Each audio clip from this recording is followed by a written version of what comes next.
We need to get our source code converted into machine code somehow before it can run. And there are two main ways of doing this, what's called compiling the source code and what's called interpreting the source code.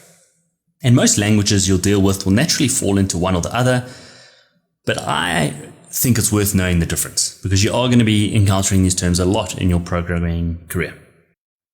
With a compiled language, what happens is you write your source code and then you have a program called a compiler that will go through that source code and create a separate file that contains the machine code. The end result is sometimes referred to as an executable file because we can directly execute it. The user can directly run the file, and you as a programmer, you get to keep your source code and the user never sees it.